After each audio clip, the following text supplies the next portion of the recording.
नमस्कार दोस्तों, आज हम आगे की चर्चा करते हैं जिसमें हमने इससे पहले वाले क्लास में चर्चा किया था जिसमें पैन कार्ड का ज़रूरत क्यों है और साथ ही साथ ये मनी लॉन्ड्रिंग होती क्या है, टैक्स एविजन क्या होती है, ब्लैक मनी क्या होती है, उसका प्रभाव हम लोग बाद में देखेंगे क्योंकि उसके प्रभाव को समझने के लिए एक और छोटा सा टॉपिक है जो हम पढ़ना चाहिए और हर एग्जाम में लगभग पूछा जाता है, उन पर चर्चा करते हैं। छोटा सा टॉपिक है, बहुत इंपॉर्टेंट है कि हम अभी शुरुआत से ही हम चर्चा कर रहे हैं कि हमें अगर बैंकिंग पढ़ना है तो किन चीज़ों में फोकस करें।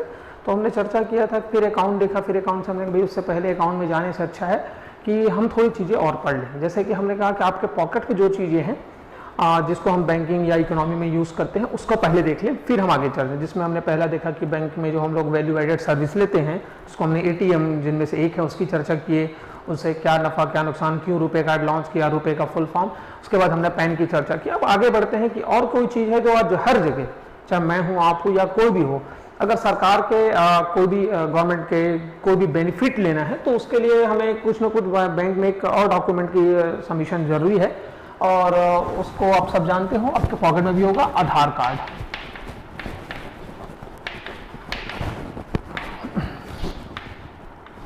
तो सबसे पहला क्वेश्चन है ये आधार कार्ड होता क्या है।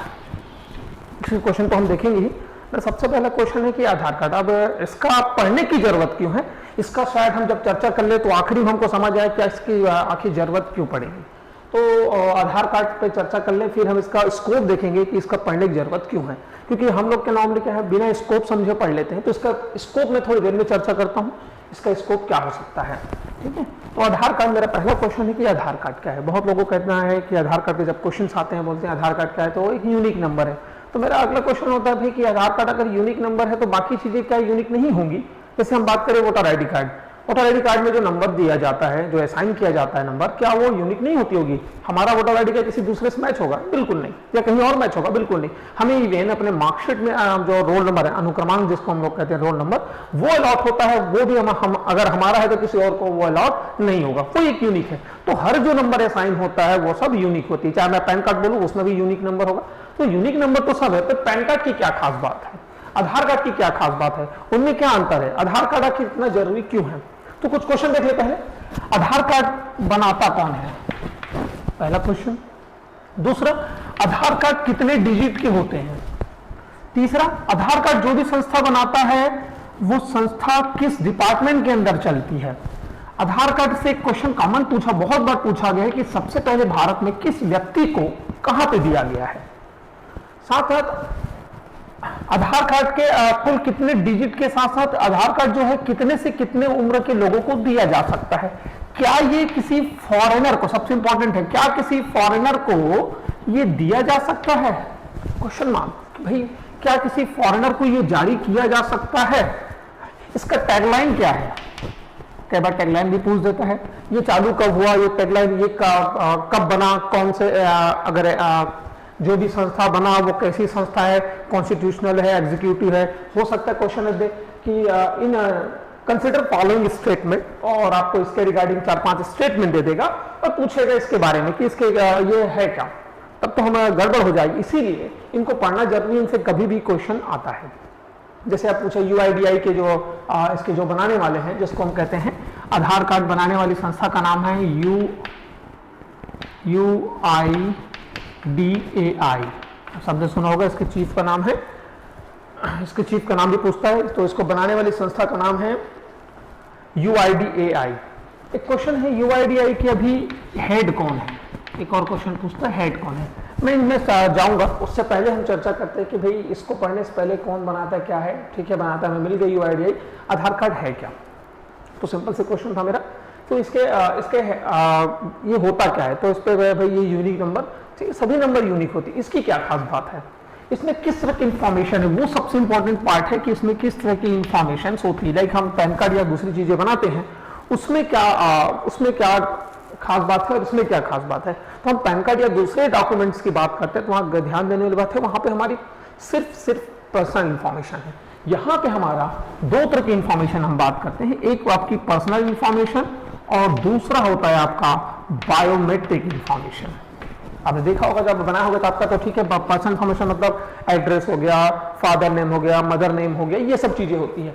इसमें बायोमेट्रिक इंफॉर्मेशन है। अब हम बात करते हैं आधार जो नंबर यूनिक है कि एक नंबर है जिसको यूनिक बनाया गया। कैसे यूनिक बनाया गया? जो भी नंबर होगा, ठीक है, दूसरे के लॉट में होगा, ये भी ठीक है, लेकिन ये यूनिक कैसे बनेगा? हम पर्सनल इंफॉर्मेशन की बात करते हैं, कोइंसिडेंटली कई बार होता है कि व्यक्ति का नाम, फादर नेम, मदर नेम, इस कोइंसिडेंटली हम कह सकते हैं उसका डेट ऑफ बर्थ भी सेम हो गया। तो यहां पे हम उसको नहीं आइडेंटिफाई, यूनिकली आइडेंटिफिकेशन में थोड़ी प्रॉब्लम हो जाती है, इसीलिए इसमें एक अलग टाइप की इंफॉर्मेशन दी गई, वो है आपका बायोमेट्रिक। याद होगा जब हम बनाते हैं दो चीज बेसिकली रखा गया, एक आपका फिंगरप्रिंट, आपके जितने फिंगर्स हैं 10 फिंगर के फिंगर इसमें स्कैन हो जाकर रहती है, दूसरा आपकी रेटिना, आंखों की जो रेटिना है उसका भी इसमें स्कैन होकर होती है। दैट मीन्स ये आपको बायोमेट्रिक है, थंब है, किसी और से मैच नहीं होगी, आंखों की रेटिना किसी और से मैच नहीं हो सकती, इसलिए हम कह सकते हैं आधार जो होता है। अच्छा, आधार जो होता है उसमें डेफिनेशन अगर पूछा तब की चर्चा करेंगे। तो आधार एक नंबर है, यूनिक नंबर नहीं बोल सकते, सभी नंबर यूनिक होती है। आधार एक नंबर है जो हर भारतीय को दिया जाता है कि हर भारत में रहने वाले नागरिक को दिया जाता है। वे दो ध्यान से समझिएगा, हर भारतीय का मतलब सिर्फ जो इंडियन होंगे उनको। यहां पे क्वेश्चन इसलिए पूछा गया, क्या ये फॉरेनर को दिया जा सकता है? क्या दिया जा सकता है? तो इसका मतलब भारतीय की बात नहीं कहेंगे। तो अब फिलहाल हम चलते हैं स्टार्ट करते हैं। तो मिला हमको डेफिनेशन, भैया सभी नंबर यूनिक होती है, इसलिए हम यूनिक नंबर नहीं कह सकते। आधार एक नंबर है जो हर उसको जो लोग रहते हैं भारत में डेफिनेशन पे चलते हैं, जो भारतीय हैं उनको यूनिकली आइडेंटिफाई कर सके, उसके लिए एक नंबर अलॉट हो गया, उसको हम लोग कहते हैं आधार नंबर। अब बात है जो भारत में रहने, भारतीय या भारत में रहने वाले कोई भी व्यक्ति, क्योंकि इसमें एक फॉरेनर वर्ड मैंने जोड़ा। आधार की खास बात है इसमें बायोमेट्रिक इंफॉर्मेशन होगी। हम जब पढ़ते हैं, याद रखिए आधार का जब आप देखोगे आपके पास होगा तो उसमें दो तीन चीजें, इसका एक तो टैगलाइन, शुरुआत में इसका दूसरा टैगलाइन था जिसमें था आम आदमी का अधिकार, पहले था, अभी है, अब देखोगे मेरा आधार मेरी पहचान, इसका टैगलाइन अभी है मेरा आधार और मेरी पहचान। कब हो सकता है क्वेश्चन पूछे, पहले इसका था आम आदमी का अधिकार। जब हम इसे पढ़ते हैं पीछे इंस्ट्रक्शंस लिखे होते हैं, उस इंस्ट्रक्शन में गौर करिएगा, उस इंस्ट्रक्शन में कुछ कुछ पॉइंट होती हैं, उसमें सबसे इंपॉर्टेंट पॉइंट है, लिखा होता है आधार आपको किसी भी तरीके से भारत की नागरिकता नहीं प्रदान करता या भारत की नागरिकता का प्रमाण पत्र नहीं है। इसका मतलब क्या हुआ कि कोई व्यक्ति के पास आधार कार्ड है, इसका मतलब कोई जरूरी नहीं है कि वो भारतीय है। इसका मतलब एक और निकाल सकते हैं, अगर हम रीजनिंग की बात करें कि अगर उसमें लिखा हुआ है कि अगर ये आप भारत की नागरिकता नहीं देता, इसका मतलब ये फॉरेनर को जरूर इश्यू किया जा सकता होगा। तो आधार तो फॉरेनर को इश्यू किया जा सकता है, यस। हाँ, उसके लिए कंडीशंस हैं कि कम से कम वो 180 डेज इंडिया में रहा हो। कितने दिन? 180 दिन रहा हो कम से कम, तभी उसको माना जाता है कि वो उसको दिया जा सकता है आधार कार्ड। इसका मतलब डेफिनेशन में हम भारत में भारतीय को नहीं कह सकते, भारत में रहने वाले लोग, उनको यूनिकली आइडेंटिफिकेशन के लिए जो नंबर प्रोवाइड किया गया उसे हम कहते हैं आधार नंबर। तो क्लियर करिएगा डेफिनेशन, भारतीय नहीं लिखेंगे क्योंकि ये फॉरेन को दिया जा सकता है, और स्पेसिफिक मेंशन किया गया है कि उसमें किसी भी तरीके से आपको भारत की नागरिकता का प्रमाण पत्र नहीं होता है। दैट मीन्स ये किसी भी व्यक्ति को दिया जा सकता है। मैं किसी भी व्यक्ति बोल रहा हूं, इसका मतलब फॉरेनर सब आ गए उसमें। तो ये आधार एक नंबर है जो भारत में रहने वाले कोई भी व्यक्ति उसको कैसे यूनिकली आइडेंटिफाई कर सके, उसको पहचानने के लिए जो नंबर प्रोवाइड किया गया उसको हम आधार नंबर कहते हैं। इसको जारी करने वाली संस्था का नाम है UIDAI। मैं इसको इधर लिख देता हूं क्योंकि इस पे कुछ क्वेश्चंस हैं। तो इसको जारी करने वाली संस्था का नाम है UIDAI। अगला क्वेश्चन इसी से है कि UIDAI जो संस्था है, UIDAI जो संस्था है, इससे क्वेश्चन है यार, ये इतना इंपॉर्टेंट डॉक्यूमेंट देता है गवर्नमेंट ऑफ इंडिया के बिहाफ में, देखोगे। अच्छा, इसके हेड कौन है ये भी पूछेगा, जो भी संस्था है। अच्छा, जो भी संस्था बनी, मैंने क्वेश्चन पूछा ये कैसी संस्था है, कॉन्स्टिट्यूशनल है, स्टैट्यूटरी, एग्जीक्यूटिव, कैसी संस्था है, वो कैसे पता चलेगा? इनसे भी क्वेश्चन पूछ सकते हैं, क्योंकि थोड़ी देर पहले कहा था आधार के बारे में कंसिडर स्टेटमेंट करके दे देगा, which of the following is true, not true, दोनों तरीके से पूछ सकता है, या कोई इनमें से कौन सा स्टेटमेंट सही है नहीं, ये भी पूछ सकता है। तो UIDAI इतना इंपॉर्टेंट डॉक्यूमेंट देता है आपको। ये कब बना, स्टैब्लिश कब हुआ, दूसरा ये जो बना वो आर्टिकल के अंदर बना है कि एक्ट के अंदर बना है। क्यों ऐसा? क्योंकि हम जानते हैं कि अगर कोई भी संस्था आर्टिकल में बनता है तो उसको हम लोग कहते हैं कॉन्स्टिट्यूशनल। बहुत ध्यान से सुनिएगा, कोई भी संस्था अगर आर्टिकल में है तो उसको कहते हैं हम कॉन्स्टिट्यूशनल, और कोई भी संस्था अगर एक्ट के अंदर है वो कहलाता है स्टैट्यूटरी, संवैधानिक। यहाँ पे अगर हिंदी में बात करें तो ये कहलाता है संविधानिक, और ये वैधानिक, तो ध्यान से इसको समझने की बात है। संविधानिक, संवैधानिक, ये वी है, ये अ है, तो ध्यान में ध्यान रखेंगे, ये संविधानिक और ये संवैधानिक। तो आखिर इनमें अंतर क्या है, क्योंकि इसको पढ़े बिना हम नहीं बता सकते कि कल जब हमसे क्वेश्चन पूछ दिया कि यूआईडीआई कैसी संस्था है तो गड़बड़ हो जाए, या क्वेश्चन दे देगा फाइंड आउट ऑन संस्थाओं का नाम, लाइक लिख देगा आरबीआई, यूआईडीएआई, एफएएसएसआई, आपने इस संस्था का नाम अभी सुने होंगे 2-4 बार, अभी न्यूज में भी अभी चर्चाओं में है। यूआईडीआई, सीसीआई, सेबी, या और भी कुछ हो सकता है, लाइक सीएजी, कुछ भी हो सकता है। अब इनमें फाइंड आउट वन का मतलब क्या है, यहाँ पे हम देखेंगे तो एक आरबीआई है, हम आरबी भी लिख सकते हैं क्योंकि सर वो बैंकिंग रेगुलेटेड ऑल दैट, या यहाँ पे मैं जैसे यहाँ पे इससे पहले जो संस्था लिखा था वो लिख के यहाँ पे बदल सकता हूँ, आरबी ने लिख के और भी संस्थाएं लिख सकता हूँ। तो क्वेश्चन हमारे पास बहुत सारे हैं, इसी में फाइंड आउट वन आ सकता है, या और कुछ क्वेश्चन पूछ सकता है, इनमें से कौन सा, इसी क्वेश्चन को मैं दूसरे तरीके से लूँ, इनमें से कौन सा कॉन्स्टिट्यूशनल ऑर्गेनाइजेशन है या नहीं है, या कौन सा स्टैट्यूटरी नहीं है। आरबी को क्वेश्चन आरबी उल्टा कर देगा, यही पे आरबी हम पढ़ेंगे बाद में, आरबी निम्न में से कौन सी संस्था है, ऐसा भी हो सकता है। तो इसीलिए पढ़ना जरूरी है, छोटी छोटी बातों को, इनसे क्वेश्चन, ये क्वेश्चन कई बार अलग अलग टर्म्स में अलग अलग तरीके से आता है, तो ध्यान देने वाली बात है कैसे क्वेश्चन बनता है। चलिए इसमें चलते हैं। तो यूआईडीआई जो है कब स्टैब्लिश हुआ, ये कौन से एक्ट या आर्टिकल के अंदर बना, इसको समझे बिना हम आगे नहीं चल सकते। इसके हेड के बारे में पूछता है, इसके जो पहले हेड होते थे इनको पहले चेयरमैन के नाम से पुकारा जाता था, ध्यान रखिएगा, पहले इसके चीफ जो होते थे उसको चेयरमैन के नाम से पुकारा जाता था, ठीक है। अब इसके जो हेड है उसको कहते हैं सीईओ, पहले चेयरमैन कहते थे, इसको संविधान में संशोधन करके यूआईडीआई अमेंडमेंट लाया गया और इसमें अमेंडमेंट करके इसमें चेयरमैन के बदले अब सीईओ रखा है। इसके जो पहले चेयरमैन थे वो थे, इन्फोसिस के फाउंडर थे नंदन निलेकानी, नाम सुने होंगे आपने। अभी जो सीईओ है ये फिलहाल है पंकज कुमार, ये ध्यान रखेंगे। नया अभी जो फिलहाल अगर पूछा आपको यूआईडीआई के प्रमुख कौन है तो ध्यान रखेंगे पंकज कुमार, ये है अभी इसके फिलहाल सीईओ। तो हमारे पास चेयरमैन मिल गया। अब इस क्वेश्चन पे, क्योंकि एक इंपॉर्टेंट चीज और है कि कोई पहले संस्था आती है, बाद में एक्ट आता है, कि पहले एक्ट आता है फिर संस्था आती है, ठीक है। तो ऑब्वियस सी बात है यार, जब कोई इतनी इंपॉर्टेंट डॉक्यूमेंट है देता है, दैट मीन्स वो पहले तो किसी न किसी आर्टिकल या एक्ट के अंदर बना होगा, ताकि उसी के अंदर रूल्स रेगुलेशन फॉलो करके बनाया गया होगा। इसीलिए ये जो संस्था बनी है वो एक्ट के अंदर बनी। तो क्वेश्चन पूछता है कौन से एक्ट के अंदर, ये बना है यूआईडीएआई एक्ट 2009। रिमेंबर दैट, हमेशा याद रखेंगे। इससे पहले हम एक और एक्ट पढ़े थे, याद होगा, पीएमएल एक्ट 2002, आखिरी की ईयर बहुत इंपॉर्टेंट है, बहुत ध्यान रखें। कभी भी एक्ट पढ़ें तो उसके आखिरी की ईयर में गलती न करें, क्योंकि हमेशा से यही हुआ है कि आखिरी का ईयर ही हमेशा पूछता है और हम लोग गड़बड़ कर लेते हैं। तो यूआईडीआई एक्ट 2009 ध्यान रखिएगा, भी और भी एक्ट आएंगे जब हम आरबी के अंदर पढ़ेंगे। तो ये एक्ट हुआ था, ये स्टैब्लिश हुआ था 2010 तारीख बहुत रेयर चांस पे पूछा गया, तारीख के हम ज्यादा फोकस नहीं करते। तो यूआईडीआई एक्ट 2009 में बना, इस एक्ट के अंदर 2010 में ये स्टैब्लिश हुआ, ठीक है। एक क्वेश्चन है, यूआईडीआई जब बना 2009 में, तब से लेके अब तक अब किस संस्था के अंदर ये चलती है, क्योंकि ये भी पढ़ना जरूरी है, जितना इंपॉर्टेंट आधार पढ़ना होता है कि ये संस्था कौन किसके अंदर चलती है, ठीक है। तो जब इसको बनाया गया था शुरुआती दौर पे, तब ये चलता था प्लानिंग कमीशन के अंदर, ध्यान रखेंगे किसके अंदर, प्लानिंग कमीशन के अंदर। बाद में इसको होम मिनिस्ट्री सेंड कर दिया गया। अब जब होम मिनिस्ट्री सेंड किया गया तो एक टर्म से याद होगा, CCTNS, आप लोगों को याद है या नहीं है, CCTNS एक इंपॉर्टेंट टर्म्स ध्यान में रखेंगे, CCTNS। और एक टर्म है नेट ग्रिड।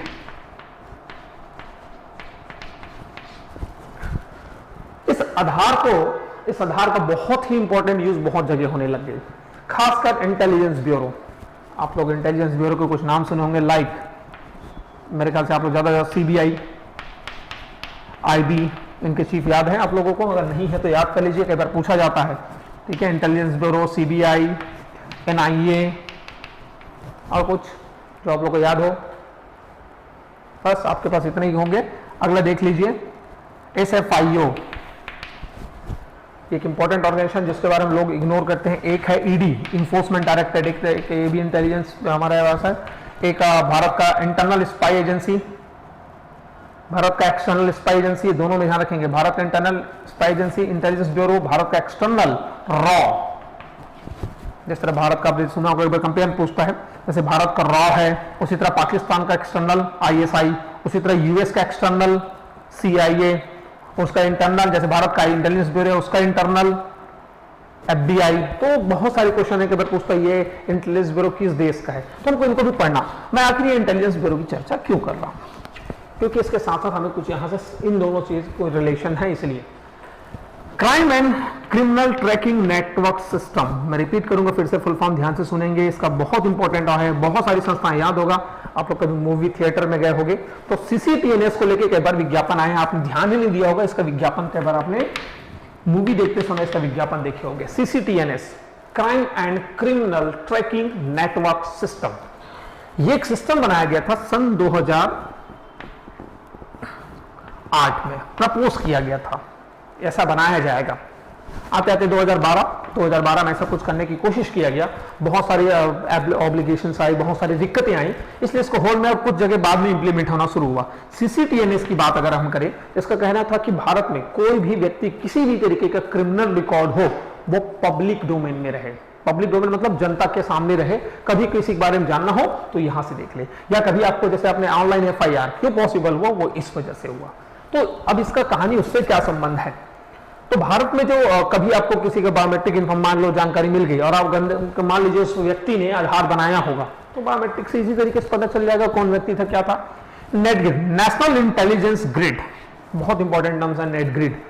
ये एक ऐसी ग्रुप बनाया गया, ऐसी एक अम्ब्रेला बॉडी बनाई गई जो भारत के जितने इंटरनल एक्सटर्नल जितने स्पाई एजेंसी है, जितनी एजेंसीज हैं, सब रिपोर्ट करने लग गए। इसमें बहुत सारी जानकारी आधार कार्ड से रिलेटेड या कभी किसी को जानना हो तो उससे मिल जाता था। तो ये एक इंपॉर्टेंट चीजें यहां से बनाई, नेट ग्रिड और सीसीटीएनएस में ध्यान रखेंगे, हम इस पर चर्चा कर लेंगे, इसमें ध्यान रखेंगे। साथ साथ जब हम बात करते हैं इन सब की, एक और चीज याद आती है कि ये तो हम पढ़ेंगे ही, रॉ, एनआईए, इन सब के बारे में पूछता है, इन्फोर्समेंट डायरेक्टरेट, ठीक है, सीरियस फ्रॉड इन्वेस्टिगेशन ऑफिस, इनसे कई बार क्वेश्चन आई है, किस मिनिस्ट्री के अंदर चलता है, कई बार क्वेश्चन आया है, ईडी किस मिनिस्ट्री के अंदर चलती है, ये भी कई बार क्वेश्चन आया है।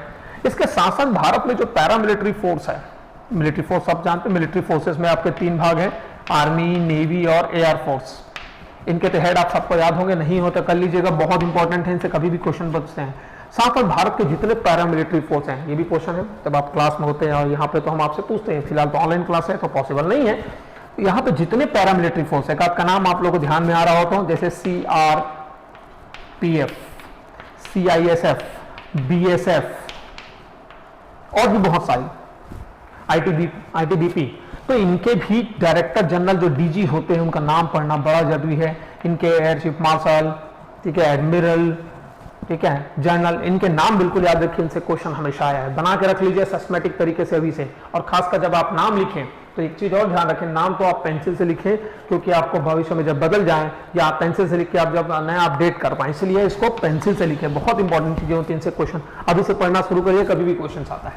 तो हम आधार कार्ड की, तो ये जो इंपॉर्टेंट होम मिनिस्ट्री में या कोई भी हो, तो इसका इंपॉर्टेंट रिलेटेड था कि कोई व्यक्ति की जानकारी यहां से हमें आसानी से, इसका उपयोग यही भी था कि अगर किसी तरह के क्राइम या क्रिमिनल हुआ तो उसके आसानी से ट्रेस किया जा सके। एनीवे, तो पहले जब शुरुआत किया गया था तो इसको प्लानिंग कमीशन के अंदर रखा गया था। प्लानिंग कमीशन आप सब जानते हो, जिसको 1 जनवरी 2015 को नया नाम दिया गया, प्लानिंग कमीशन।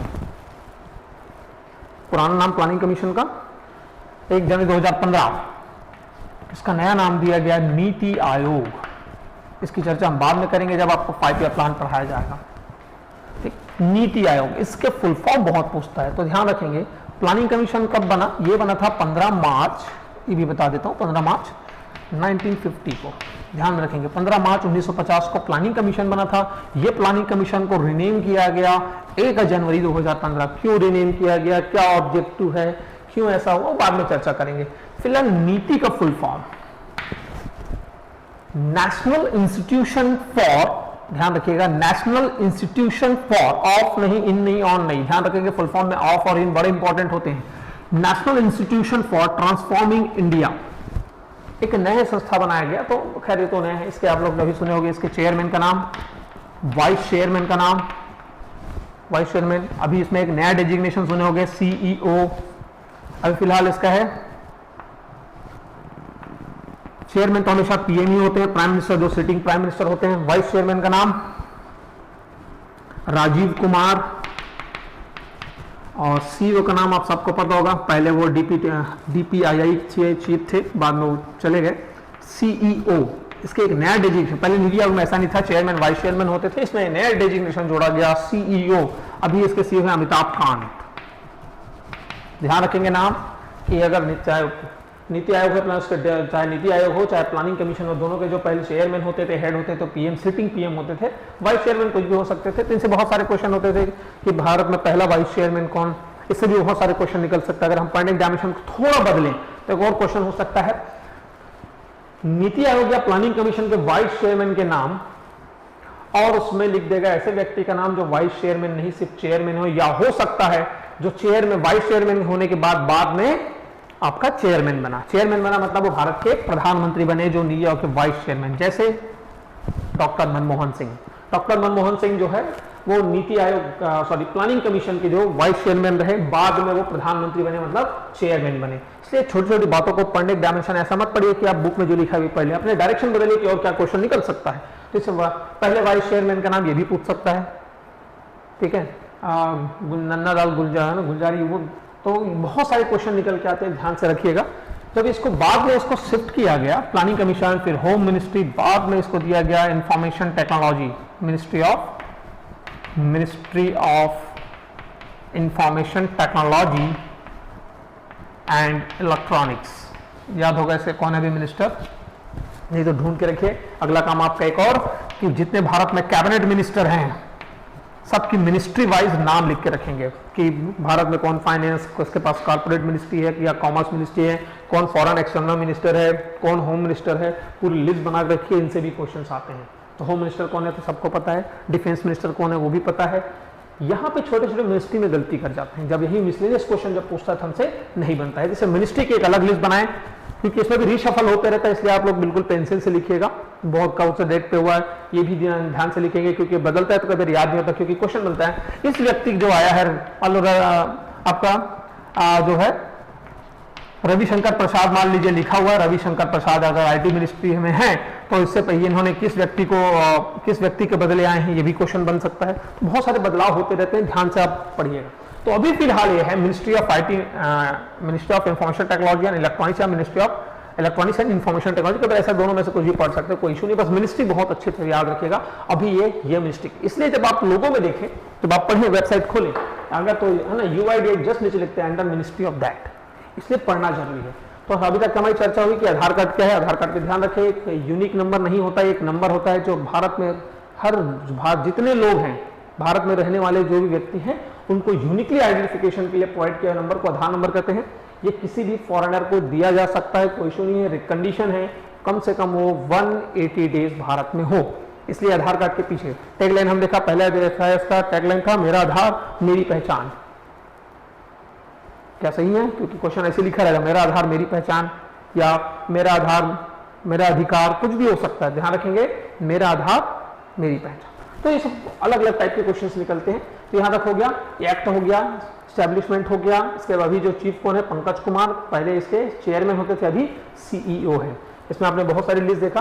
अगला चलते हैं,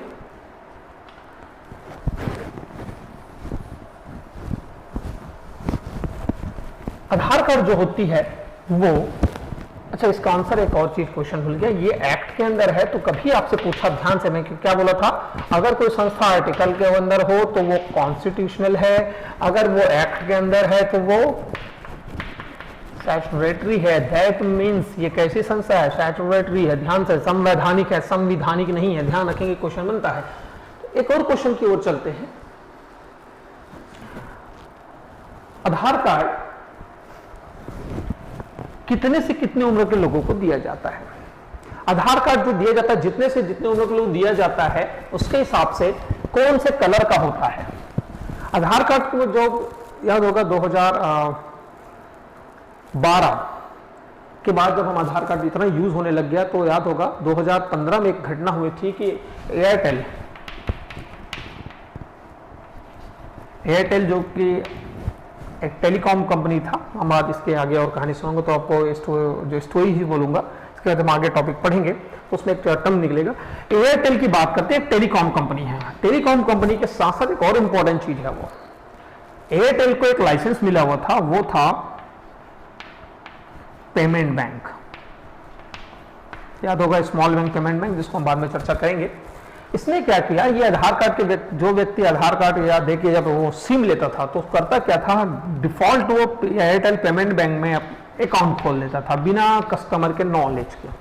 जिसके वजह से हुआ ये, क्योंकि आधार कार्ड के साथ जुड़ने पे एक और था, याद होगा कि जो गरीबों के लिए जो सब्सिडी या क्या बोलते हैं, वो जो भी गवर्नमेंट के बेनिफिट में सब्सिडी ये बोलूंगा, गवर्नमेंट के जो बेनिफिट होती है, जहां आधार कनेक्ट होता था, जो न्यूली कनेक्ट होते हैं वहां ऑटोमेटिकली फैच हो जाता था, वहां पैसा है। तो यहाँ पे क्या हुआ, गवर्नमेंट के जो बेनिफिट है डायरेक्ट आधार एयरटेल पेमेंट में जाने लग गया, कस्टमर को पता ही नहीं। इसीलिए आधार कार्ड में चेंज किया गया।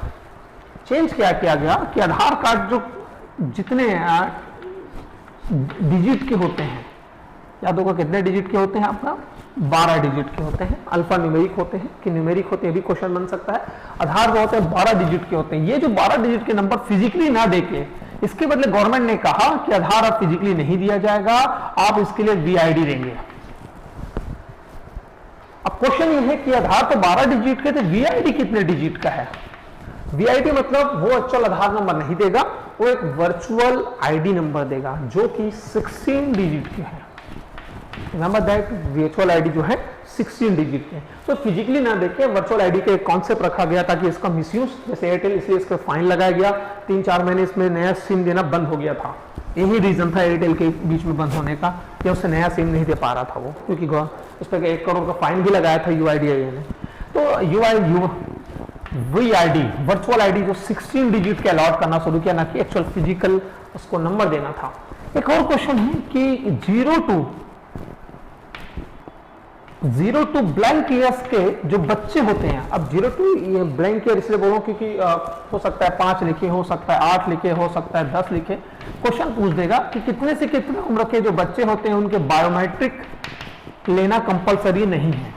क्यों कंपलसरी, क्योंकि उसमें बहुत चाइल्ड होते हैं तो उसमें फिंगर जो क्लियर नहीं होते हैं, इसलिए इसका एक एज रखा गया। याद होगा भी आजकल विज्ञापन भी आता है, एडमिशन करने जाते हैं तो उसमें बोलता भी है इतने से में बायोमेट्रिक जो अपडेट नहीं हुए हैं उनको नेक्स्ट जो इस पर्टिकुलर एज जब आ जाते हैं तो उसको अपना अपडेट करना होता है, तो अदरवाइज वो वैलिड नहीं माना जाएगा।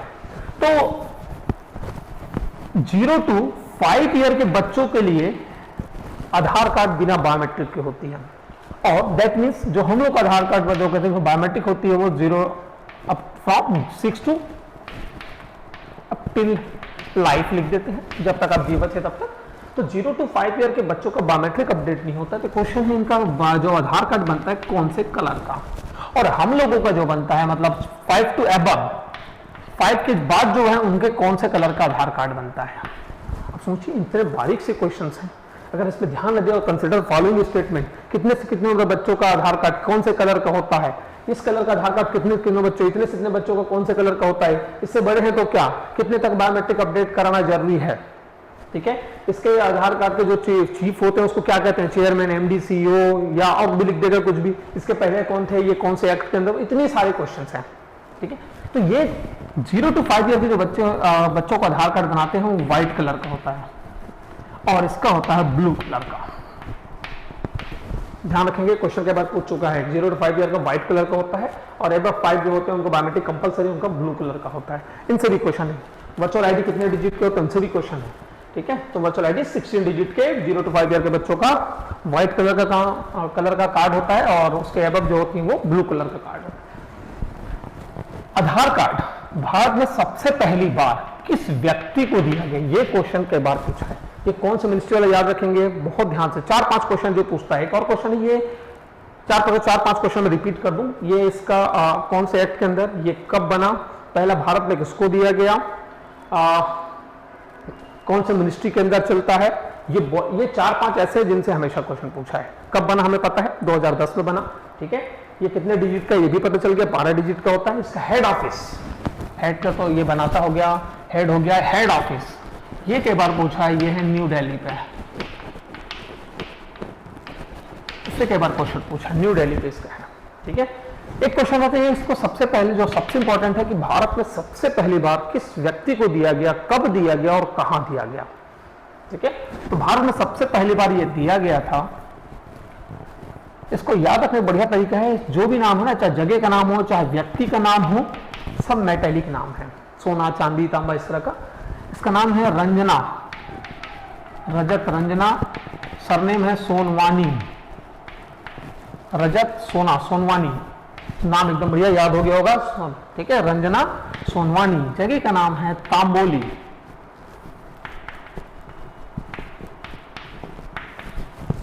तांबा तांबोली, याद हो गया, कोई दिक्कत नहीं आएगी। पहली बार दिया गया रंजना सोनवानी को, जगह का नाम तांबोली, महाराष्ट्र, ठीक है। और ये दिया गया था, ऑब्वियसली बात है, जब बना हो तभी दिया गया होगा, एक आध साल थोड़ी लगेगा। रंजना सोनवानी, तांबोली। एक क्वेश्चन ये तो हो गया, पूरे इंडिया की बात है। छत्तीसगढ़ में कब किसको कहां, छत्तीसगढ़ में सन 2010 में ही दिया गया है। व्यक्ति का नाम था चमरीन by, Rajnandgaon,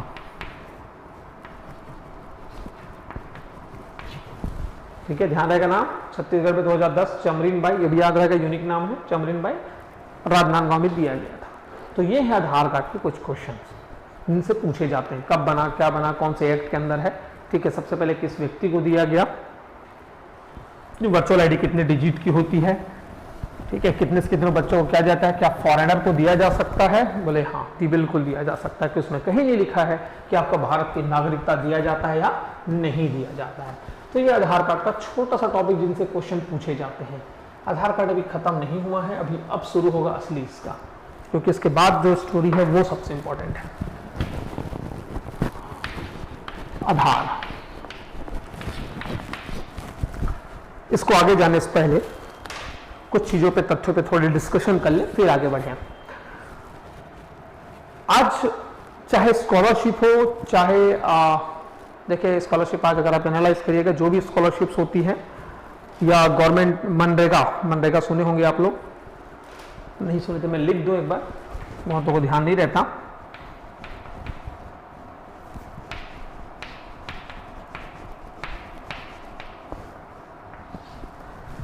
Mahatma Gandhi national rural, ये आएगा एम्प्लॉयमेंट गारंटी, ये ए के बारे में कई बार पूछा है।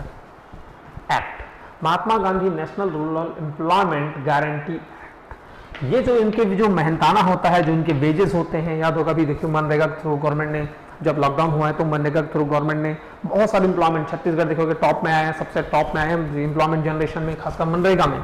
इसका डेटा याद रखिएगा, अगर आप छत्तीसगढ़ के एग्जाम देना चाहते हैं तो कितना एम्प्लॉयमेंट दिया गया लॉकडाउन, ये पूछ सकता है आपसे, तो बहुत तैयारी करके रखिएगा।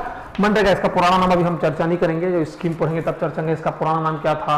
पहले ये नरेगा था, बाद में एनजी जोड़ा गया, तो कब जोड़ा गया। नरेगा जो होती है कि एक दिन में कितने रुपए दिया जाता है, प्लेन एरिया है तो कितना, हिल एरिया में है तो कितना, वर्क और जो इंस्ट्रूमेंट्स होती हैं उसमें कितना रेशियो में होती है, सेंट्रल गवर्नमेंट कितना फाइनेंस करती है, इसमें स्टेट, बहुत सारे क्वेश्चन निकलते हैं, उस पर चर्चा नहीं करेंगे। तो मैं एक करके चीजों को आखिर क्यों चर्चा करें, इसके बाद में पता चलेगा, आधार पढ़ने की जरूरत की, वो भी स्कोप में समझ आएगा। एक तो हम मनरेगा की बात करते हैं, जो मजदूर होते हैं, तो ऐसे डिफॉल्ट कहा जाता है कि प्रत्येक दिन 100 रुपए मिनिमम दिया जाता है सेंट्रल गवर्नमेंट की तरफ से, बाकी तो स्टेट गवर्नमेंट बियर करती है। नक्सल अफेक्टेड या हिल एरिया होती है वहां 150 है, या जहां सूखा पड़ जाए शॉर्ट एरिया है वहां पे 150 किया गया, सेंट्रल गवर्नमेंट ने, स्टेट गवर्नमेंट अपनी तरफ से बियर करती है। तो सेंट्रल, ये जो पहले याद होगा कि जो लोग लाइन में लगे होते थे, जब इनको जो सैलरी या सैलरी नहीं बोलेंगे, इनकी जो वेज होती, मेहनताना होता था, उनको देते थे, तो ये बैंक के सामने या पोस्ट ऑफिस गांव में जो होती है उनके सामने कई लाइन लगी होती थी, क्योंकि पहले जो मिलता था ये कैश में मिलता था। आज अगर हम देखें तो ये अकाउंट में मिलता है। चलिए एक हो गया। एक और, आप सब स्टूडेंट हैं, स्टूडेंट में देखेंगे आप में से कुछ दोस्तों को स्कॉलरशिप मिला होगा। स्कॉलरशिप भी ध्यान देने वाली बात है, स्कॉलरशिप जो आपका आता है वो भी आपके अकाउंट में, ठीक है, मनरेगा का अकाउंट पे, ये है अकाउंट पे। आप लोग के जो घर पे सिलेंडर हैं, हम लोग कहते हैं क्या, एलपीजी सिलेंडर, एलपीजी सिलेंडर की बात करें, ये भी याद रखिएगा, इसका जो पैसा आता है आपके अकाउंट में, क्योंकि आप लोग जो खरीदते हैं वो भी आपके अकाउंट पे ही आता है पैसा। यार आखिर ये है क्या, सब पैसा, कोई भी हो पैसा। एक चीज और, इस जो पैसे की बात करते हैं, आखिर कैसे पता चलता है सरकार को सही व्यक्ति को पैसा मिल रहा है। पहले केस आपके सुनते होंगे, मनरेगा में व्यक्ति 5 साल पहले मर गया था, आज भी वो मनरेगा में वर्कर है, उनको जॉब कार्ड बना हुआ है। या अभी सुनोगे जब गवर्नमेंट ने राशन कार्ड पे सब्सिडी खत्म किया, एक शब्द जो बार बार सब्सिडी आएगी थोड़ी देर बाद, तो जो राशन कार्ड है राशन कार्ड पर भी जो कहा गया कि नहीं आपको भैया जो मार्केट है जो रेट मिलता है उसी रेट से मिलेगा और जो बाकी आपके अकाउंट में सब्सिडी का पैसा आ जाएगा। आखिर ये चल क्या रहा है, हर चीज अकाउंट पे। मुद्दा ये था कि आखिर उस व्यक्ति को पहचाने कैसे, और वो जीवित है कि मृत है कैसे। मृत है तो फिर एक और है कि आधार कार्ड कैसे पता चलेगा आदमी जिंदा है। इसलिए जब भी डेथ होती है तो आधार कार्ड को डिसेबल किया जाता है, ठीक है। तो अगर वो व्यक्ति अकाउंट अगर जो भी अकाउंट है उस व्यक्ति को कैसे हम यूनिकली आएंगे, सबसे बड़ा चैलेंज था वो सही व्यक्ति है जेन्युइन, इसकी जानकारी कैसे मिले। क्या मैं पैन कार्ड जोड़ दूंगा तो मिलेगा सही जानकारी, क्या मैं वोटर आईडी कार्ड जोड़ दूंगा तो सही मिलेगा, नहीं, बिल्कुल नहीं हो सकता। तो उसको एक ऐसे चीज से जोड़ा गया जिसमें यूनिकली आइडेंटिफाई किया जा सके, और वो था आधार नंबर, क्योंकि इसमें बायोमेट्रिक इंफॉर्मेशन है। तो क्वेश्चन एक है कि भारत सरकार के जो बेनिफिट है उस बेनिफिट को देने के लिए अकाउंट के साथ खाली स्थान को लिंक किया जाता है। क्वेश्चन ध्यान से सुने क्योंकि क्वेश्चन घुमा पूछेगा कि आधार कार्ड को सरकार के जो भी बेनिफिट है उसको देने के लिए अकाउंट नंबर के साथ जोड़ा जाता है, उस स्कीम का नाम। ये स्कीम में अकाउंट में इनमें से किस चीज को जोड़ा जाता है, इस स्कीम में आधार कार्ड को जोड़ा जाता है निम्न में से किस में, यह भी क्वेश्चन बन सकता है, कुछ भी हो सकता है। तो मेरा क्वेश्चन नहीं, ये जो भी सरकार के बेनिफिट हैं, गवर्नमेंट के बेनिफिट है, ये कौन से स्कीम के तहत आ रहे हैं, इसलिए आधार कार्ड पढ़ना जरूरी था कि आखिर हमको इसकी उपयोगिता कहाँ है। तो मुद्दा ये था कि सरकार जो भी कोई भी बेनिफिट हो, चाहे स्कॉलरशिप हो, चाहे जो भी हो, वो सब आखिर अकाउंट में कैसे और क्यों। तो इस पर चर्चा करते हैं। फिर हम इससे पहले एक शायद जब आपको पैन कार्ड पढ़ाया था थोड़ी बहुत डिस्कशन किया था कि कुछ रिपोर्ट की चर्चा हुई थी कि भारत में आज ऐसा क्यों हो रहा है, अमीर अमीर होते जा रहा है, गरीब गरीब होते जा रहा है। भारत में कॉमन सी है, और मैंने भी रिसेंट पोस्ट देखा कि इतने सारे अर्थशास्त्री हैं तो उन लोगों ने गरीबी क्यों नहीं दूर किया। डॉक्टर मनमोहन सिंह रहे हैं, या उससे पहले और भी बहुत रघुराम गोविंदराजन जी हैं, वो भी रहे हैं। तो वो सब थे, तो कि गरीबी दूर क्यों नहीं हुई। गरीबी दूर करना है और या कह देना कि आज ऐसा नहीं है या बहुत अरसे साथ गरीबी क्यों दूर नहीं हुई, इसके पीछे बहुत सारे कारण हैं। एक रिपोर्ट है, ऑक्सफैम करके एक संस्था है, आप रिपोर्ट सर्च करके पढ़ लीजिएगा, समय नहीं उसको दिखाने का, आप आराम से पढ़िएगा। उसकी एक रिपोर्ट थी 2 साल पहले कि भारत में 90% जो अमाउंट है, ध्यान से सुनेंगे, 90% जो पैसे हैं, अमाउंट है, रुपीज है, वो केवल 10% लोगों के पास है, पर्सन्स के पास है। इसका क्या मतलब निकला, एक बात, पहला पॉइंट। एक और कहा जाता है भारत में अमीर अमीर होते जा रहा है, रिच जो है रिच होते जा रहा है, और जो पुअर है वो और गरीब है वो और गरीब होते जा रहा है। दैट मीन्स अमीरी और गरीबी ये जो खाई है वो और बढ़ती जा रही है, खासकर पिछले 10-15 सालों में। पिछले 10-15 सालों में, 10 साल तो नहीं बोलेंगे, उससे पहले तो थोड़ा ठीक ही था, पिछले 7 से 10 साल के रेंज पे लेते हैं, ये और हो गई है। आखिर ये क्यों, अमीर अमीर कैसे, गरीब गरीब कैसे, इसकी बात और करेंगे हम, ठीक है। तो ये कैसे। दूसरी बात, भारत में जो मुद्रास्फीति है,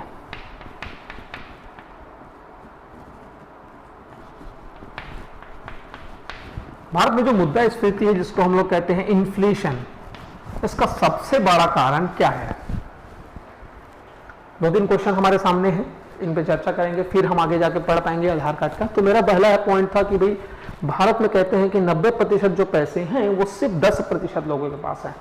उसका अगला लाइन आता है, अगर उसी में सिनारियो में पढ़े तो अमीर अमीर होते जा रहा है, गरीब गरीब होते जा रहा है। एक और प्रॉब्लम आया, भारत में हमेशा देखिए कंस्टेंटली इन्फ्लेशन रेट हाई रहती है, ऑन एवरेज हाई रहती है। वो ठीक है कि सब्जी कभी कम हो जाती है, कभी रेट ज़्यादा हो जाती है, ऑन एवरेज हमेशा जो रेट होनी चाहिए उससे ज़्यादा रहती है। इसके बहुत सारे कारण हो सकते हैं, ठीक है। हो सकता है कि जमाखोरी करके रख दियो, ये भी प्रॉब्लम होती है। तो इन्फ्लेशन आखिर इतनी एवरेज ज़्यादा क्यों रहती है। एक और बात कि ये वाली प्रॉब्लम है, मतलब यहाँ क्या हुआ, जिनके 90% पैसा है, समझिए मतलब 90% के जो व्यक्ति हैं उनके पास मात्र 10% पैसे हैं, अमाउंट है। ये थोड़ा सिनारियो ध्यान रखेंगे, ये जो पर्सन्स हैं, उल्टा यहाँ पे करके देखें तो सिर्फ 10% पैसे 90% लोगों के पास है। मतलब 10 लोग खड़े हैं, उस 10 में से एक के पास इतना पैसा है, बाकी 9 के पास जितना है। अमीर गरीब वाली बात। अच्छा, ये बात यहीं पे थोड़ा सा समझिएगा बातों को कि 10 लोग खड़े हैं, 10 में से एक के पास इतना पैसा है कि बाकी 9 के पास है, 9 के पास उतने ही पैसे जो अकेले के पास है, तो ये अकेला व्यक्ति 9 के बराबर कंजप्शन कर लेगा, खपत कर लेगा, कंज्यूम कर लेगा, खरीद लेगा, परचेज कर लेगा। तो ये बाकी 9 लोग किस रेट में लेंगे? तब तो यहां सामान कम हो गया। अब यहां देखिएगा, गौर करिएगा, एक व्यक्ति ने परचेज कर दिया, कंज्यूम कर दिया इतना सारा, 9 लोग खरीदने गए तो उसकी डिमांड क्या हो गई? बढ़ जाएगी, क्योंकि वो एक अकेले खरीद के रख लिया या खरीद सकता है, खरीद के रख लिया, खरीद सकता है, तो 9 लोग जब जाएंगे तो उसकी डिमांड क्या बढ़ जाएगी। जब किसी भी चीज की, इससे पहले हम चर्चा किए थे, याद होगा कैसे इंडियन रुपी गिरती बढ़ती है, तो ये 9 लोग जब पहुंचेंगे तो उसकी डिमांड जब बढ़ेगी, तो किसी भी जब डिमांड बढ़ जाए, आप लोग पार्टी में जाते हो तैयार होके, आप देखे होगी जब आपकी डिमांड बढ़ती है, लोग आपको देखते हैं, आपका भाव कैसा होता है, सेम चीजें यहाँ पे। तो ये जो बढ़ना है, ये जो बढ़ना है, तो ये जो बढ़ने की वजह से उसकी वैल्यू क्या हो जाएगी, प्राइस क्या हो जाएगी, बढ़ जाती है। इसी को हम लोग कहते हैं इन्फ्लेशन। अब ये एक का केस क्या, इसका मतलब ये एक व्यक्ति के पास इतना पैसा, इसको कैसे कंट्रोल किया जाए, ये सोचने की बात है। आखिर इस प्रॉब्लम को रिजॉल्व कैसे, ये कैसे हो सकता, ये पैसा कि ऐसा नहीं कर देते यार, एक के पास है, एक काम करते ना, 9 लोगों में बराबर बांट दे, ऐसा हो सकता है क्या? ऐसा नहीं कि उसकी मेहनत की कमाई, ऐसा कर नहीं सकते, ऐसा कर नहीं सकते, मतलब पूरा पैसा ले नहीं सकते, एकदम से बांट नहीं सकते, तो अब करे क्या कि ये एक व्यक्ति का पैसा ये 9 लोगों तक कैसे पहुंचाए, एक सबसे बड़ा चैलेंज है। अब ये एक व्यक्ति के पास पैसा, कैसा पैसा वो मुद्दा नहीं हो सकता, व्हाइट हो ब्लैक हो, नहीं कह सकते, वो कैसा भी है। तो बात ये है, ये व्हाइट और ब्लैक की केस अलग चलता है। सबसे बड़ी प्रॉब्लम एक और है कि भारत में जो गरीबी, अभी ये जो हम कल मूवी देखते हैं या कुछ देखते हैं, उसमें कहते हैं कि काला धन, लोगों को समझ नहीं आता काला धन हम पे कैसे प्रभाव पड़ता है। शायद समझाने की कोशिश करूंगा, समझ भी आए, तो यहाँ पे थोड़ा समझ आया कि एक व्यक्ति इतना कंज्यूम कर सकता है, तो 9 लोगों के पास जब जाएंगे, उन लोग खरीदने जाएंगे, तो सामान तो एक ने कंज्यूम करके रखा, 9 लोग कैसे देखते रहेंगे, अगर लेना है तो उनको क्या ज्यादा प्राइस में लेना पड़ेगा, जिसको हमने क्या इन्फ्लेशन नाम। तो भारत में कहते हैं कि ये जो होती है वो करप्शन की वजह से। आखिर करप्शन क्या, करप्शन को समझने की कोशिश करते हैं इनमें। ये आप ऑक्सफैम की रिपोर्ट पढ़ेंगे, इसका रीजन देखेंगे, और पिछले 5-10 साल में, और 5-10 साल नहीं बोलूंगा, अभी 6-7 साल में और बहुत ज्यादा बढ़ी है ये रेट। इसको, ये जो प्रॉब्लम है, ये एक व्यक्ति के पास पैसा है, 9 तक कैसे पहुंचे, ये अकेले इस व्यक्ति के पास है, वो 9 तक कैसे पहुंचे, ताकि ये कंजप्शन कम कर पाए। और ये अगर कंजप्शन तो नहीं बोलूंगा, लेकिन उसकी एबिलिटी होगी, लेकिन ये 9 लोग कैसे खरीद पाए, क्योंकि ये ज्यादा है, इसको कैसे कंट्रोल किया जाए। इसको कंट्रोल करने के लिए भारत सरकार क्या करती है, तब यहां पे एक टर्म्स यूज होता है, इक्वली डिस्ट्रीब्यूशन ऑफ, हम ध्यान रखेंगे छत्तीसगढ़ पीएससी 2018 का क्वेश्चन था, इक्वली डिस्ट्रीब्यूशन ऑफ क्वेश्चन दे देगा कि ऐसा हो रहा हो किसी देश में कि गरीबी बहुत ज्यादा बढ़ रही है, जमीन गरीबी की बहुत ज्यादा खाई हो, तो उसको इक्वली डिस्ट्रीब्यूट करना पड़ेगा। किसका? पहला जीडीपी, जीएनपी, एनएनपी, या कोई नेशनल इनकम, या और कोई भी चीज। तो यहां पे आएगा equally distribution of national income.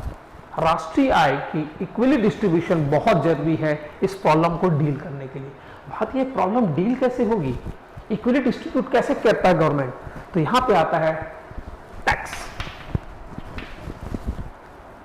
Direct tax, जिसमें हम कहते हैं income tax, IT, income tax.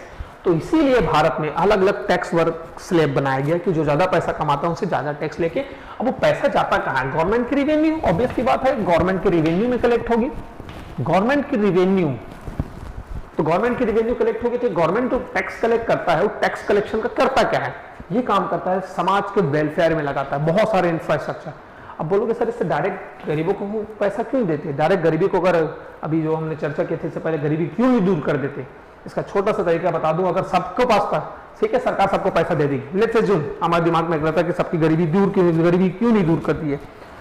Simple सा है कि अगर सबके पास पैसे आ गए, सबको पैसा दे दिया, जाओ अमीर हो जाओ, सोचिए 2 मिनट क्या हो सकता है। लोग कहेंगे सबको इतना पैसा जब यही छाप सकते हैं, क्यों नहीं देते हैं भाई। भारत, आपके मान लीजिए घर वाले 100 किलो अनाज प्रोडक्शन करते हैं, या 100 किलो अनाज ही आपके मार्केट में है, ठीक है, अभी जो बैलेंस बना हुआ है, अगर सबको पैसा दे दूं, पहले लेने वाले आते थे 200, अब आधा के हाफ के जी मिल जाएगा। अब ये अगर पैसे सबको मिल जाए तो अब आ जाएंगे 600 लोग, इसका प्राइस क्या होगा सोचिए जरा। इसीलिए आप किसी को ऐसे पैसे नहीं दे सकते, ऐसे डायरेक्ट पैसा दोगे, इसलिए गरीबी दूर करने का एक तरीका होता है कि उनको धीरे धीरे अपलिफ्ट किया जाए, धीरे धीरे इंपावर किया जाए। गरीबी सिर्फ भारत में नहीं, हर देश में है, आप अगर अब डेटा पढ़े तो आखिर दूर। तो ये 600 क्यों 600 बोल रहा हूं, क्योंकि अगर इसमें पैसा दे दिया, पहले तो ठीक है कुछ लोगों के पास पैसे होते थे, लेकिन अगर इनको पैसा दे दिया डायरेक्ट तो ये 600 हो जाएंगे, आधा किलो भी नहीं मिल पाएगा, तो इसका रेट क्या हो जाएगा, बढ़ जाएगा, जिसको हम महंगाई कहते हैं। महंगाई की दर इस कदर बढ़ेगी आप कंट्रोल नहीं कर पाएंगे, इसलिए डायरेक्ट का पैसा किसी को पैसा देके नहीं कर सकते। समझ आया। अगली चर्चा पे करते हैं कि आखिर इसको, तो हमने कहा टैक्स इंपोज किया जाता है, टैक्स लग जाता है, इनकम टैक्स लगाते हैं कि भैया इतने से इतने लाख आप कमाते हो तो सरकार को टैक्स दीजिए। अब टैक्स का पैसा करता क्या है वो, ये सोशल वेलफेयर जो कार्यक्रम होते हैं, इसको हम सोशल वेलफेयर स्कीम कहते हैं। लाइन सुनिएगा कि इस पर थोड़ा मॉडिफाई करते चलूंगा। तो टैक्स का पैसा गवर्नमेंट के रेवेन्यू, लेकिन गवर्नमेंट में फिर सुनते हैं, गवर्नमेंट में फिर घोटाले होते हैं, 2G स्टैम्प घोटाला, ये घोटाला, वो घोटाला, चार बहुत सारे घोटालों का नाम सुनो। घोटाला मतलब फिर करप्शन, तो सरकार ने टैक्स लिया वहां तक नहीं पहुंच पाता। कई लोग कहते हैं सरकार के जो बेनिफिट होते हैं या पैसे जो होते हैं गरीबों तक नहीं पहुंच पाता। कैसे नहीं पहुंच, तो सरकार सोशल वेलफेयर स्कीम के थ्रू पहुंचाता है, वो बात अलग है, करप्शन है, जो भी हम समझने की कोशिश करें। ये सोशल वेलफेयर स्कीम बहुत सारी होती है, बहुत सारी अलग अलग हो सकती है। इस सरकार की जितनी सोशल वेलफेयर स्कीम होती है, एक कॉमन नाम के इसको कहते हैं CSS। ध्यान से सुनिएगा, CSS कई बार क्वेश्चन आया है इसका, हम बजट जब पढ़ेंगे इसमें और जब स्कीम पढ़ेंगे तो और बहुत सारी चीजें क्लियर होंगी। तो ये जो जितनी सोशल वेलफेयर स्कीम होती है, इसको एक और कलेक्टिवली सेंट्रल गवर्नमेंट कहती है, इसको कहते हैं CSS, सेंट्रली स्पॉन्सर्ड स्कीम। ये जो स्कीम है, इंफ्रास्ट्रक्चर डेवलप किया जाता है लोगों को, जैसे मनरेगा उनमें से एक है, उनके थ्रू उनको एम्प्लॉयमेंट दिया गया, उनको डायरेक्ट पैसा ऐसे नहीं दिया गया, एम्प्लॉयमेंट दिया गया, फिर उसके थ्रू कुछ न कुछ सृजन मतलब कंस्ट्रक्टिव काम किया होगा, तो उसके थ्रू पैसे जाते हैं, तो उसका थोड़ा सा अपलिफ्ट होती है।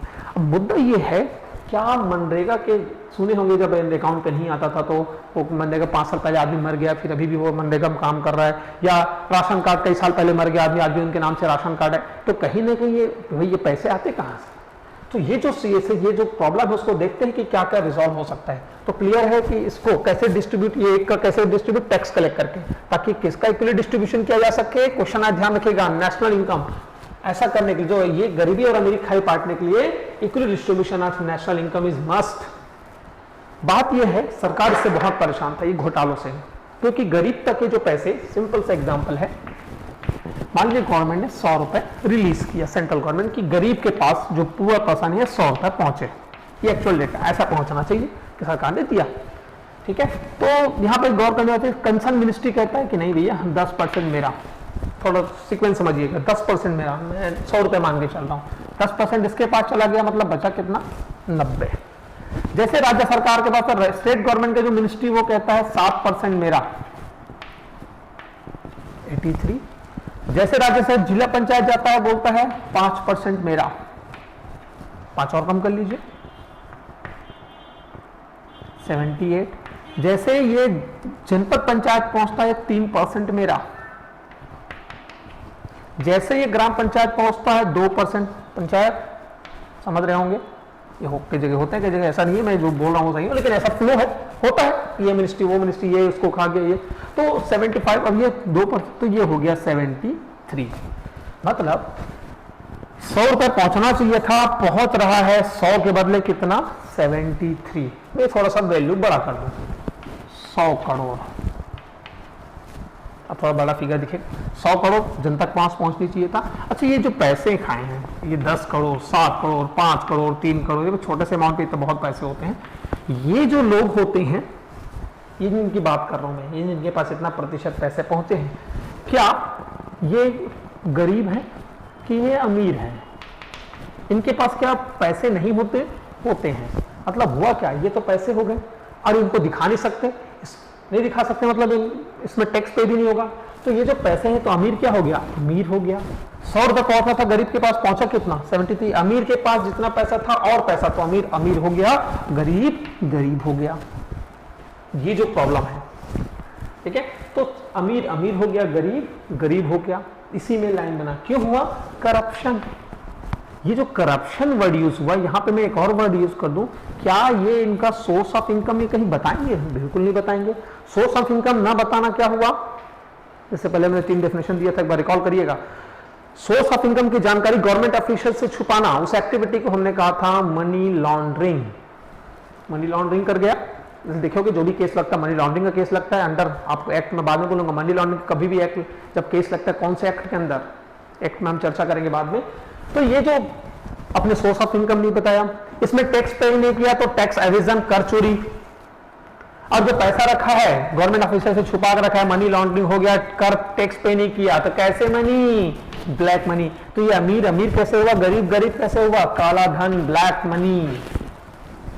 दैट मीन्स सबसे बड़ा प्रॉब्लम आया ब्लैक मनी। इसी से ही आप समझ लीजिए भारत में मुद्रास्फीति का कारण यही है। क्यों, ये देख लीजिए कितने लोग हैं यहाँ, वही 10% है लोग। ये कितने प्रतिशत लोग हैं, 90% लोग हैं।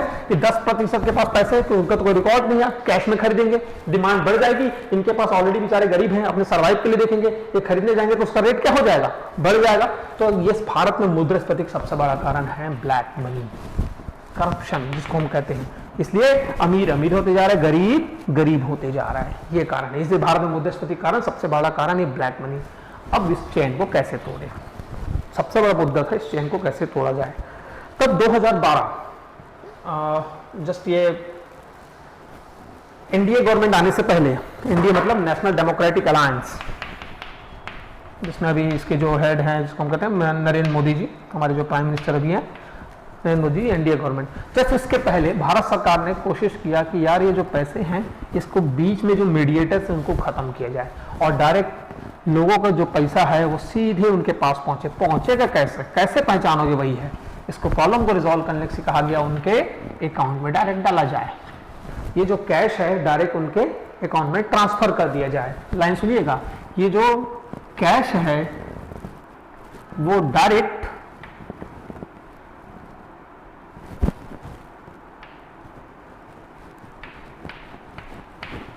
कैश ट्रांसफर किया जाए, डायरेक्ट कैश ट्रांसफर किया जाए, या सरकार का जो ये बेनिफिट है डायरेक्ट बेनिफिट ट्रांसफर किया जाए, डीबीटी या डीसीटी, डायरेक्ट कैश ट्रांसफर या डायरेक्ट बेनिफिट ट्रांसफर किया जाए। तो ये जो डीबीटी डीसीटी स्कीम चालू किया 2012, इस गवर्नमेंट के फॉर्म होने से पहले 2012 में ही, तो जब 2012 में ऐसा शुरू हुआ तो उनके अकाउंट में, अब बात यह है ये सही व्यक्ति है कि नहीं है। तो किस स्कीम के अंदर ऐसा अकाउंट में दिया जाता है, DBT DCT, direct cash transfer, direct benefit transfer. Direct benefit transfer जो कैश ट्रांसफर होती है उस स्कीम में किस चीज को लिंक किया जाता है, आधार कार्ड को किससे लिंक किया जाता है, अकाउंट नंबर को। अकाउंट नंबर में क्यों लिंक किया जाता है, वो बायोमेट्रिक सही आदमी पता चल जाए, इसलिए ऐसा किया जाता है। ठीक है, तो ये है आपका डीसीटी डीबीटी। शायद आपको समझ आएगा कि इसका स्कोप क्या पढ़ना है, इसको आधार कार्ड पढ़ने क्यों है, डीसीटी डीबीटी के क्या स्कोप है। तो ये करप्शन को हटाया। अब बीच में कोई मीडिएटर नहीं, सीधा 100 रुपए गरीबों के पास, बीच में कोई मीडिएटर नहीं, तो गरीब जो है पैसा नहीं बोलूंगा बढ़ जाएगा, पर गरीब गरीब नहीं रहेगा, थोड़ा अपलिफ्ट होगा, अमीर अमीर ही रहेगा। तो ये जो चीजें हैं इसके लिए किया गया। इसके आगे क्लास में हम देखेंगे इसके आगे के डीबीटी स्कीम के और भी स्कोप है, इस पर चर्चा करेंगे, इसके और भी बेनिफिट है, इसके और भी बहुत सारे क्वेश्चन निकलते हैं, तो अगली क्लास में इसकी चर्चा करेंगे हम। थैंक यू आप सबका।